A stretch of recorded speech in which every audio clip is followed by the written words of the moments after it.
decidi mais pela razão, porque eu acho, Na hora que você tá, né? no Você tá envolvimento, cego ali, no né? Emocional, tá lá em emocional e tudo. Uhum. E aí eu tenho uma historiazinha interessante, eu até contar essa história, que,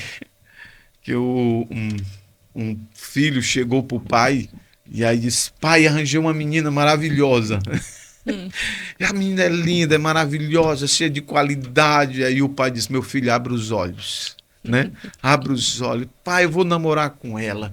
E começou a namorar e disse, pai, a menina é maravilhosa, é linda, é dedicada e tal. Meu filho, abre os olhos.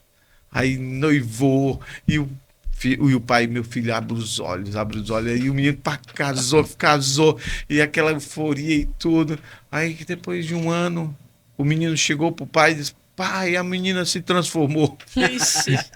A mulher tá um bicho dentro de casa. Meu filho, fecha os olhos. É tarde.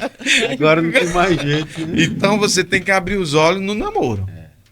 Você não pode levar por esse lado Só só, emoção, né? só emocional, só conjugal, só sexual, Sim. só pela beleza, Sim. né?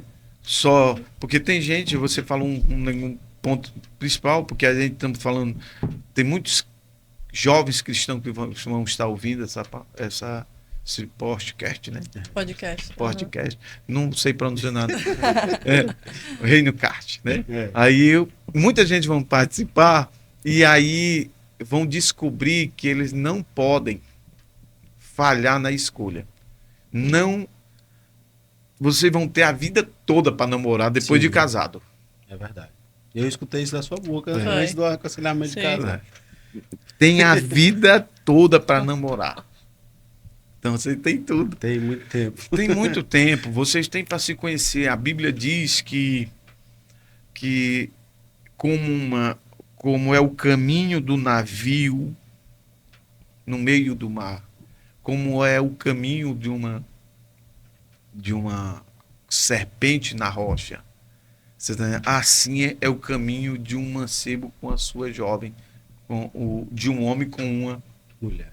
com uma jovem, né, com uma donzela, né, com uma virgem, que é o privilégio. Eu, quando me casei, eu chorei mais do que minha esposa, porque eu estava me sentindo mais privilegiado. Eu chorei no meu noivado, eu chorei no meu casamento, porque eu estava mais privilegiado, porque tinha vindo, né, de uma outra conceito para dentro de um conceito cristão, de mudança de vida, mudança de história, de ter projeção, chamada, ministério, vocação, e dentro da vontade de Deus. Rapaz, isso não tem. Verdade. Presbítero Lailton, não tem coisa mais profunda do que um relacionamento conjugal. Verdade. Quando Deus diz que torna-se uma só carne, respondendo, quando o meu mestre, meus líderes, né, o presidente Gilmar, chegou para mim e disse, irmão Claudio, você vai ter que terminar. Saia fora disso. Não é, entendeu? Fora a doutrina que o meu pastor Ricardinho Deu na deu. Ricardinho. Você está entendendo? No dia que chegou. Foi já- logo assim. Isso foi na quinta-feira, eu comecei o namoro. Levei a menina para a igreja, o pastor deu a doutrina. No domingo, antes de ir para o culto, o meu líder chegou junto. Pô. E aí a importância dos líderes não serem omissos Sim. na correção, na instrução, na orientação. Tem Muito que importante, ter. né? A liderança, ela não pode ser omissa nas suas responsabilidades. Não, mas ele é filho de um cristão, ele é filho de um presbítero, ele é filho de um Ele já pastor. sabe, Ele né? já sabe. Não sabe. A maioria dos pais estão com um tabu e muitas das vezes não viram isso, porque quando aceitaram Jesus Cristo já eram casados ou não tiveram experiências, Sim, verdade. né? Aí ele não sabe o que é passar. E a gente, às vezes, a gente se engana, né? Sim. Pode até um jovem, por exemplo, que namora com um jovem não crente, dizer assim, mas eu vou ganhar ela pra mim, depois eu ganho pra Jesus, né? Se É engana. um risco, né? É um engano. Você tá se auto-enganando ali pra poder se justificar, né? Eu vi muitas das vezes, às vezes tinham, algumas pessoas diziam, Ah, mas tal pessoa deu certo. Não é via de Uma regra. regra. Uhum. A maioria, procure dentro das Sim. igrejas, que a maioria de relacionamento que nós temos, irmãs sofrendo porque o marido não é crente, É verdade. irmãos sofrendo porque a esposa não é crente. Evidentemente, a minha Bíblia diz, a sua Bíblia também, Paulo diz que o homem é santificado pela mulher, Sim. né? Quando a mulher não quando o homem não é crente, né? E para que o Deus Filho não serem profanos, né? Evidentemente tem essa parte espiritual, nós não podemos, né? Que até mesmo eu comentei aqui, que as experiências que você tem, você vai guardar. Evidentemente, quando você vem para a igreja, Deus purifica as más experiências passadas, mas não fica. Fica lá marcado. Fica. A memória não apaga, não. Nós não temos um reset de memória. E a questão justamente disso aí, fala que a nossa mente, quando a questão sexual, ela tem esse poder de captar, né? E gravar mesmo, e fica marcado, não sai, né? No livro do A Verdade Nua e Crua sobre Sexualidade, ele disse que guarda durante 20 anos um prazer sexual. Dura 20 anos na memória da pessoa. 20 anos. Pode ver, no livro lá está escrito.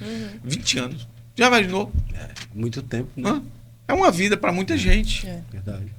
Se a pessoa tem um relacionamento e com seus 17, 20 anos, ele ficou até os 40, sentindo ainda o cheiro. O sabor. Não é? O cheiro, o sabor, o envolvimento, a experiência. E isso daí você precisa pedir a Deus que lhe liberte disso. Verdade. É por isso que muitas das vezes nós vamos ver pessoas que estão frustradas dentro dos relacionamentos porque ainda estão sendo aprisionadas pela mente. É por isso que a palavra de Deus ela é uma água que lava. É por isso que nossa mente precisa, com a alimentação da palavra, ela vai sendo purificada, santificada, regenerada. Algumas pessoas dizem assim, por que você tem que ler a Bíblia todo dia? Por que você? Porque a palavra de Deus ela tem um poder regenerador. Sim. Todo cristão, quando você aceita Jesus Cristo, você aceita de uma forma, uma experiência, uma coisa. Mas quando ele vai começar a viver, e imagine dentro de um relacionamento conjugal, que você precisa levar para um amadurecimento, um envolvimento, que aí você tem que ver as decisões que hoje eu tomei, tipo, passei muitos cursos preparatórios para casar. Passei experiências, eu e minha esposa tivemos muita palestra, organizamos palestra para os outros, né? Organizamos vida para os outros, mas quando a gente teve um impasse do que é uma vida de casado, é totalmente diferente. O amadurecer e eu fui porque fomos casar com 25 anos de idade, que é quando o homem está realmente pronto, quando a mulher realmente está pronta. Que até pode alguém perguntar qual a idade que deve se casar, né? Verdade. Qual é a idade certa? Hoje eu vejo pessoas dizendo, eu vi pessoas tendo a experiência que dizem assim, não, é bom que se case logo. A pessoa nem amadureceu, não tem nem experiência, não tem nem convicção. E é algo que a gente vê muito no meio evangélico, né? A gente casa muito cedo, né? Muito cedo. E não, porque é melhor do que ele ir para o mundo. Meu filho, se você não se disciplinar quando for dentro da igreja, com a palavra, com uma oração, né? Esperando, dependendo em Deus, esperando em Deus, principalmente Abrindo mão de desejo, de desejo, né? De vontades. de vontades. Porque ser servo é isso, né? Abrir mão de desejo, de vontade. Se eu não consigo abrir mão, Renúncia, né? renunciar um simples prazer sexual, como é que eu vou me manter dentro do casamento? Você falou uma palavra muito forte. Sim. Né? Se eu não me guardo antes, eu não consigo tem. isso depois. Né? Porque se você não tem controle sobre a sua sexualidade, só você e Deus, como é que você vai ter se você tem aquele experiência conjugal, né? Porque aí eu vou lhe dizer, por que nós precisamos esperar? Porque Deus ele nos formou de uma forma. Você tendo uma vida sexual ativa, a cada 3 dias você está precisando ter relação conjugal. Porque a cada 72 horas você está com o saco escrotal cheio e a mulher está na sua fase mais sensível, a cada 3 dias. Quem tem uma vida sexual sadia, ativa. Estou falando de uma vida sadia, uma pessoa saudável. Sim. Biologicamente. Biologicamente. Eu não estou falando de uma pessoa doente, Sim. que precisa todo dia, ou uma pessoa que só precisa uma vez por mês. Não estou falando disso. Doente, tanto de exagero como de falta, né? Não estou falando de uma pessoa dessa, eu não estou falando de uma pessoa sendo estimulada Sim. por vídeos, Sim. porque Aí hoje já nós é um caso estamos. de doença, né? Aí ele já leva uma necessidade que aí tem que ser tratado, tem os terapeutas, né? Sim, Tem importante. a parte do acompanhamento.